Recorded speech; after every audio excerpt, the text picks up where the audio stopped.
네, 8월 29일 목요일 기도를 돕는 그 사랑 매일 묵상 시편 68편 7절에서 18절까지입니다. 68절에 보면 16절에 보면 그런 말씀 있죠. 너희 높은 산들아 어찌하여 하나님이 계시려 하는 산을 시기하여 보느냐. 진실로 여호와께서 이 산에 영원히 계시리로다. 이런 말이 있습니다. 하나님이 그 시온산 내 영원히 계신다 할 때 왕으로 통치하신다는 그 왕이 앉으셨다는 그런 개념이 있습니다. 그래서 여호와께서 이 산에 영원히 계시리로다 라는 제목으로 말씀을 좀 나눠보려고 합니다. 첫 번째 7절 한번 보세요. 하나님이여 주의 백성 앞에서 앞서 나가사 광야에서 행진하셨을 때에 라고 하면서 이스라엘의 그 광야의 삶에서 하나님의 언약궤가 먼저 나가죠. 행진을 할 때. 그러니까 하나님이 그 백성에 앞서서 행하신다는 것을 강조하고 있습니다. 그 첫 번째는 하나님은 우리 앞서 나가신다는 걸 좀 알아야 되죠. 인생에서 내가 출근을 할 때도 마찬가지고 하루를 시작할 때도 마찬가지입니다. 내 인생은 하나님이 앞서 가셔서 예비하시는 거예요. 그게 광야일지라도. 광야는 물이 없고 황폐하고 힘든 곳이지만 그곳에서도 하나님이 우리 앞서서 우리를 인도하시는 분이십니다. 그것을 좀 신뢰할 필요가 있죠. 하나님이 우리 앞서서 모든 길을 예비하시는 분이시다. 땅이 진동하며 하늘이 하나님 앞에서 떨어지며 저 시내산도 하나님 곧 이스라엘 앞에서 진동하였나이다. 하나님이여 주께서 흡족한 비를 보내사 주의 기업이 곰핍할 때에 주께서 그것을 견고하게 하셨고 주의 회중을 그 가운데서 살게 하셨나이다. 하나님이여 주께서 가난한 자를 위하여 주의 은택을 준비하셨나이다. 광야에서 죽을 것 같지만 광야라는 곳은 인간이 살 수 없는 환경을 얘기합니다. 광야에서는 죽어야지 되는 거예요. 근데 그 인간이 살 수 없는 그 환경에 이스라엘이 들어가서 힘들었지만 결국 살았죠.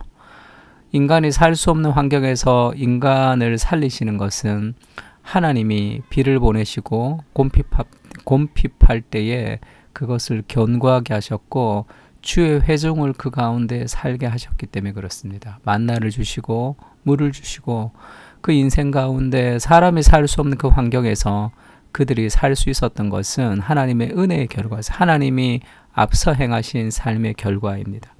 내가 원하는 삶의 방식은 아니지만 하나님이 우리에게 가장 필요한 삶의 방식으로 우리를 인도하신다는 것을 신뢰할 필요가 있는 거죠. 하나님이 우리 앞서 가신다. 나 혼자 하나님이 보내고 내가 외로운 삶을 하나님이 홀로 보내지 않으시고 우리 앞서 하나님이 행하신다. 우리 인생길도 마찬가지입니다. 두 번째는 그 어려운 그 상황 속에서 하나님이 우리를 위하여 싸우시는 분이시다 이렇게 얘기하죠. 주께서 말씀을 주시니 소식을 공포하는 여자들은 큰 무리라. 여러 군대 왕들이 도망하니 집에 있던 여자들도 탈취물을 나누도다. 하나님이 우리를 대신해서 우리를 위하여 싸우셔서 여러 군대 왕들을 격파합니다. 그래서 여자들이 가서 노량물을 얻을 정도로 그렇게 하나님의 백성은 연약하지만 하나님이 우리를 위해서 싸우시는 분이고 전쟁에서 승리하는 분이시다 얘기합니다. 너희가 양 우리에 누울 때에는 그 날개를 은으로 입히고 그 깃을 황금으로 입힌 비둘기 같도다. 전능하신 이가 왕들을 그 중에서 흩으실 때에는 살몬의 눈이 날림 같도다.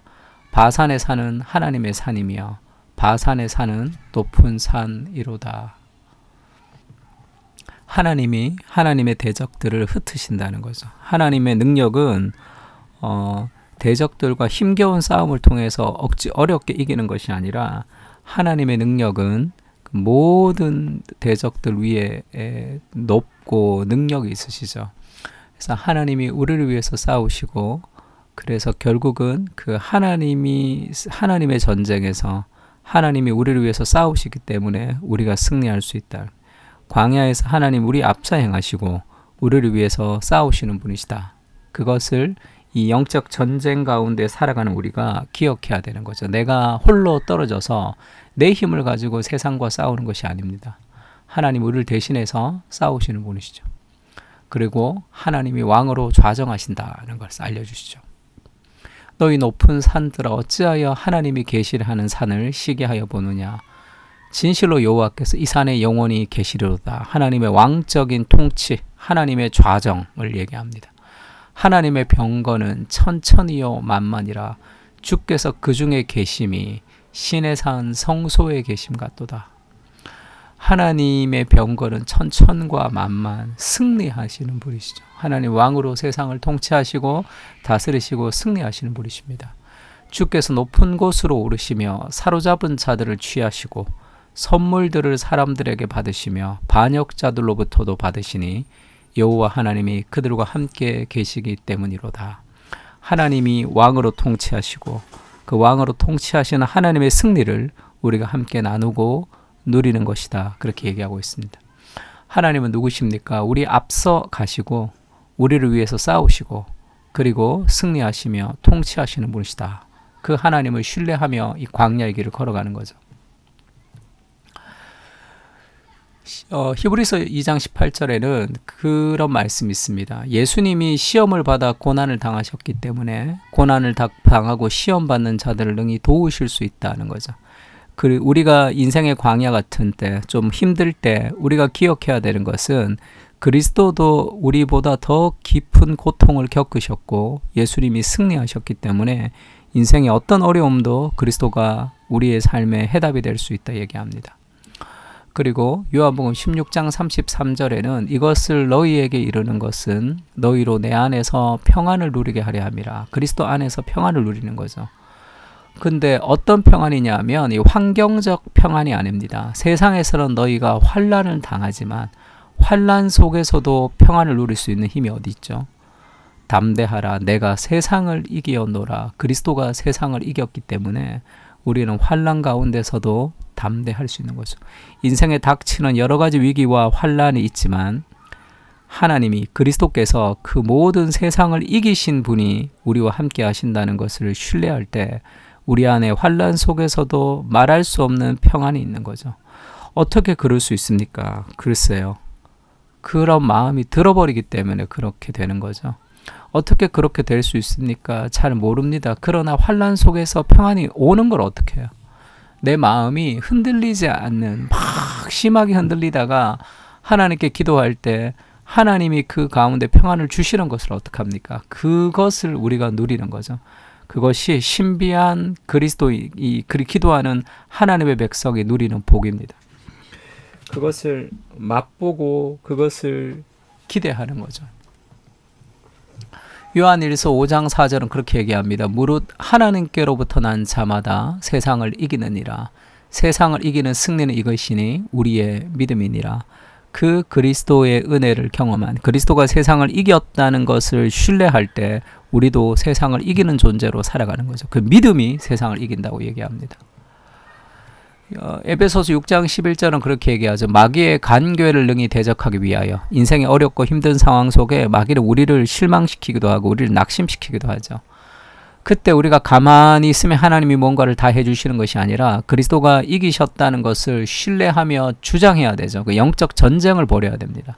영적 전쟁의 핵심은 믿음이에요. 그리스도가 세상을 이기셨다는 것을 믿고 우리의 감정과 환경이 주인되지 못하게 싸움을 싸워야 되는 거죠.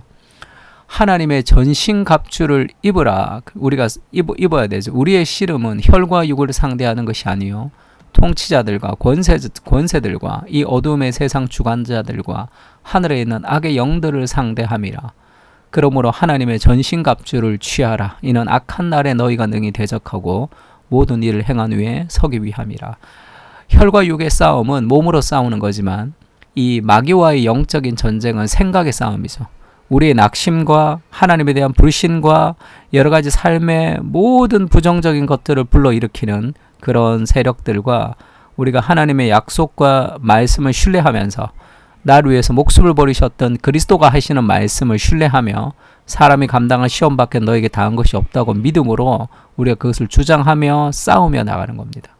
만약에 그렇지 않다면, 그것을 선택하지 않는다면 그러면 뭘 어떻게 할 수 있습니까? 우리가 하나님 없어. 나에게 이런 고통을 줄 때 하나님 필요 없어. 그러면 우리가 할 수 있는 게 뭐가 있냐고요. 그러면 그냥 절망이에요. 하나님이 계시지 않으면 그냥 우리 힘으로 이길 수 없는 삶의 모습에서 그냥 우리가 나락으로 떨어질 거 외에는 우리가 붙들 게 없습니다.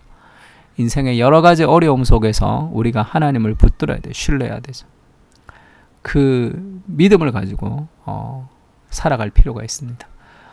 제가 본당 우리 교회에서 같이 그리스도 중심 성경 읽기를 했던 목사님 중에 한 분이 자녀가 굉장히 지금 10달밖에 안 됐는데 심각한 어떤 이 뇌의 질병에 걸려가지고 지금 발달 장애 이 판정을 받고 뇌가 아주 작다는 것을 알았어요. 그래서 어떻게 클지 잘 모른다라는 그런 병원에서의 응답을 받았는데 그런 말씀하시더라고요. 하나님에 대한 원망과 슬픔을 생각하는 것도 사치다. 이 모든 것을 해결할 수 있는 분은 오직 하나님밖에 없어서 하나님만 붙들고 간절히 기도하고 있다. 그런 얘기를 하신 것을 봤습니다. 그 믿음으로 붙들어야 되는 거죠. 그렇게 우리가 씨름하고 싸워야 될 대상, 이것이 하나님이 우리와 앞서 행하신다. 하나님이 우리를 위해서 싸우신다. 지금도 하나님이 통치하신다. 이것을 잊지 않고 오늘 적용하며 살아가는 우리가 됐으면 좋겠습니다. 같이 한번 시편을 가지고 좀 기도하면 좋을 것 같은데, 우리 앞서 행하시는 하나님을 신뢰하게 하시고 그리스도께서 이미 이루신 승리와 구원을 누리며 내 안에 계신 그리스도를 의지하며 오늘을 살아가게 하여 주시옵소서. 인간의 힘으로 할 수 없지만 내 안에 계신 그리스도의 능력은 모든 것을 할 수 있습니다. 지금도 하나님이 통치하시는 세상임을 기억하며 힘든 여러 가지 장애물을 뛰어넘을 수 있도록 눈을 열어 주를 바라보게 하시고 시험을 이기신 그리스도를 기억하게 하여 주시옵소서. 주님이 승리하신 세상 속에서 오늘도 주님이 섭리하심을 신뢰하며 믿음으로 걸어가게 하여 주시옵소서. 아멘. 우리 다 같이